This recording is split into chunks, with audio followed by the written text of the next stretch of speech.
సంవత్సరాల తరబడి ఎన్ని మందులు వాడినా మీ మోకాల నొప్పులు తగ్గట్లేదా? ప్రాణ పెయిన్ క్లినిక్ లో అత్యాధునిక చికిత్స. వేసవికాలం వచ్చిందంటే చిన్న పెద్ద తేడా లేకుండా ప్రతి ఒక్కరూ కూల్ వాటర్ తాగాలనే చూస్తారు. అది అందరికీ తెలిసిన విషయమే. స్థితిమంతులైతే ఫ్రిడ్జ్ వాడతారు, పేదోళ్ళైతే మట్టి కుండలు వాడతారు. జర్నీలో వాటర్ కూల్గా ఉండేందుకు కూలింగ్ బాటిల్స్ వాడతారు. అయితే వెనుకటి కాలంలో నీళ్లు కూల్గా ఉండాలంటే ఏం వాడేవారో మీకు తెలుసా? అందులో వాటర్ పోసుకొని తాగితే ఎన్ని లాభాలంటే, ఇప్పుడు మనం చెప్పుకోబోయే ఐపీఎస్ ఆఫీసర్ ఇప్పటికీ ఆ అరుదైన వస్తువులోనే వాటర్ తాగుతున్నారు. ఎక్కడికి వెళ్ళినా వెంట తీసుకెళ్తున్నారు.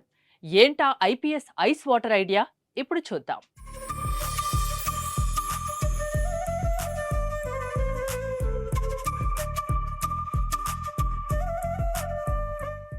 భద్రాచలం ఐటీడీఏ పీఓ ప్రతీక్ జైన్ గిరిజన అభివృద్ధికి విశేషంగా కృషి చేస్తుంటారు. గిరిజన సాంప్రదాయాల్ని కాపాడుతూ వాటికి మరింత గౌరవాన్ని చేకూర్చుతారు. అయితే గిరిజనులు నీళ్లు చల్లగా ఉంచుకునేందుకు వాడే ఆనప బుర్ర ఆయనకు ఇష్టమైన వస్తువుగా మారింది. ఆనప బుర్ర అంటే ఆనపకాయ, కొన్ని చోట్ల సోరకాయ అని కూడా అంటారు.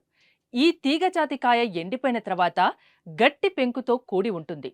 దానికి రంధ్రం చేసి బాటిల్ మాదిరిగా మార్చి శుభ్రంగా కడుక్కొని అందులో వాటర్ పోసినట్లయితే ఆ వాటర్ ఏ కాలంలోనైనా కూల్గానే ఉండటమే కాకుండా ఎన్నో ఔషధ గుణాలు కూడా ఉంటాయి అంటున్నారు ఈ యంగ్ ఐపీఎస్ ఆఫీసర్.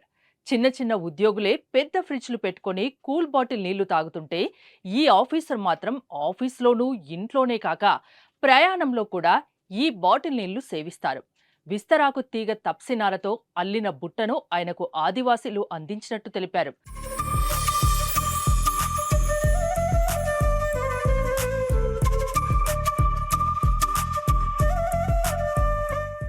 సుమన్ టీవీలో మీ పర్సనల్ అండ్ బిజినెస్ ప్రమోషన్స్ కోసం కింది నెంబర్కి కాంటాక్ట్ చేయండి.